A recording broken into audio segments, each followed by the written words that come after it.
नमस्ते। सबसे पहले तो आप सभी को कृष्ण जन्माष्टमी की ढेर सारी शुभकामनाएं। आज हम जन्माष्टमी पर ही बात करेंगे। होपफुली आपने सभी ने चैनल को सब्सक्राइब किया होगा। सब्सक्राइब करिए ताकि आपको आगे भी इसी तरह की छोटी छोटी कुछ जानकारियां मिलती रहें। जन्माष्टमी हमारे देश में पूरे हर्षोल्लास से, पूरे भक्ति भाव से मनाई जाती है और हर घर में मनाई जाती है। और कृष्ण से जो हमारा प्रेम है ना, वो इस दिन सबके सामने उजागर होता है। लेकिन क्या सिर्फ जन्माष्टमी एक त्योहार है? नहीं, जन्माष्टमी है दिन अपने भीतर झांकने का। उन कृष्ण को मंदिरों में खोजने की बजाय अपने मन में खोजिए, क्योंकि कृष्ण ने बहुत सारा ज्ञान दिया है। उनके जीवन से हम बहुत कुछ सीख सकते हैं। तो कृष्ण के लिए भक्ति तो बहुत अनिवार्य है ही, लेकिन कृष्ण साथ में ये भी चाहते हैं कि हम अपने भीतर झांकें और उनके द्वारा दिए गए ज्ञान को अपने जीवन में उतारें। सबसे पहला जो उन्होंने ज्ञान दिया वो ये था कि कर्म करो, फल की इच्छा मत करो। कर्म करो, फल की इच्छा मत करो, कैसी बात हो गई? क्योंकि मेरे पास तो कई लोग आते हैं, वो कहते हैं मैम उपाय बताइए। जैसे ही उपाय बताया जाता है कहते हैं कितने दिन करना है, और जैसे उन्होंने ये सवाल किया कितने दिन करना है, उनके उपाय की कोई वैल्यू ही नहीं रहती। क्योंकि जो उपाय करेंगे वो इस भाव से करेंगे कि हमें इसका क्या फल मिल रहा है और कितने समय में फल मिल रहा है। जब तक उस उपाय में समर्पण नहीं है ना, उस उपाय को करने में जब तक आपके अंदर से वो समर्पण का भाव नहीं आ रहा है, तब तक वो उपाय आपका काम नहीं करेगा। अगर आपने उपाय को शुरू ही उससे किया है कि मेरे को इतने दिन करना और इतने दिन में मुझे रिजल्ट मिल जाएगा, तो रिजल्ट बिल्कुल नहीं मिलेगा। वहां आप किसी भी ज्योतिषाचार्य को दोष मत दीजिए कि आपके द्वारा बताया गया उपाय तो काम ही नहीं किया।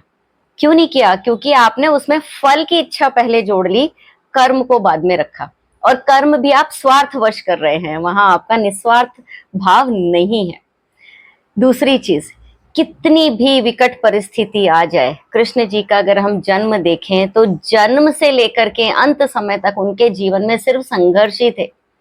लेकिन उन संघर्षों में उन्होंने क्या किया? अपने विवेक को बनाए रखा और बहुत ही विवेकपूर्ण तरीके से हर परिस्थिति का सामना किया और सामना करके उस परिस्थिति के पार पाए।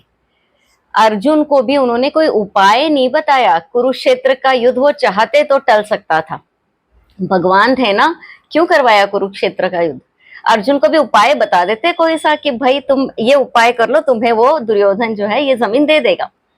लेकिन उन्होंने उपाय नहीं बताया। उन्होंने कहा तुम्हें ये कर्म तो करना ही पड़ेगा, इस कर्म के करने के बाद ही तुम्हें इसका फल मिलेगा। तो यहाँ उपाय, इसीलिए कहते हैं ज्योतिष ना उपायों की विद्या नहीं है। ये मैंने पहले पहले वीडियो में कहा था कि it's not the science of remedies, it's the science of dos and don'ts. हमें क्या करना है और क्या नहीं करना है, इसकी जानकारी करवाना ज्योतिषाचार्य का काम है, ना कि आपको उपाय बता देना। नहीं तो कृष्ण जी सबको उपाय बता सकते थे ना।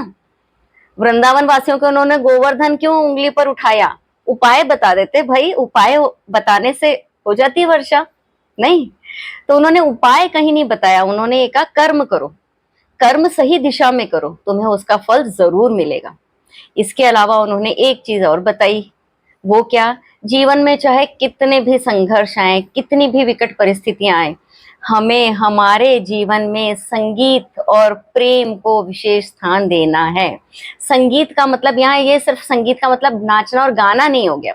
संगीत का मतलब आपकी जो हॉबीज हैं, आपका जो पैशन है, जिस काम को करने से आपका पूरा तनाव दूर हो जाता है, वो काम के लिए जरूर दिन में थोड़ा सा समय ही निकालिए।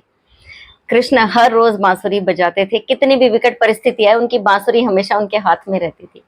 हम क्या करते हैं, आजकल की तो जो जनरेशन है वो क्या कर रही है, सुबह से शाम तक सिर्फ काम काम और काम। 18 घंटे की नौकरी करने के बाद फुर्सत रहती है मोबाइल को स्क्रॉल करने की। नहीं, उस समय अगर आपको पढ़ना पसंद है आप पढ़िए, आपको लिखना पसंद है आप लिखिए, किसी को फुटबॉल खेलना पसंद है जाओ ना फुटबॉल खेलो। खेलने में थकान हो रही है तो एटलीस्ट उस मैच को देखो। किसी को डांस बहुत पसंद है, करो डांस, तुम डांस करोगे तुम्हारा सारा तनाव दूर हो जाएगा। किसी को गाना बहुत पसंद है, आप लोगों को जो पसंद है वो करो।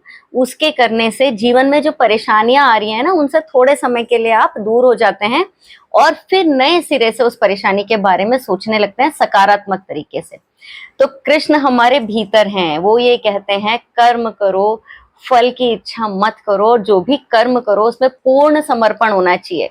अंग्रेजी में कहावत है, बचपन में आप सभी लोगों ने पढ़ी भी होगी और सुनी भी होगी, work while you work and play while you play.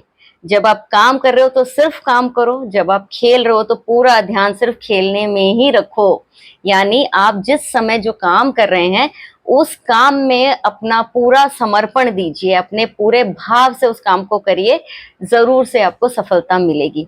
ये कुछ छोटी सी 2-4 बातें थी जो हमें कृष्ण से सीखनी चाहिए।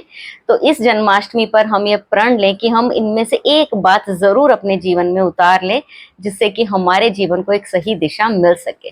धन्यवाद।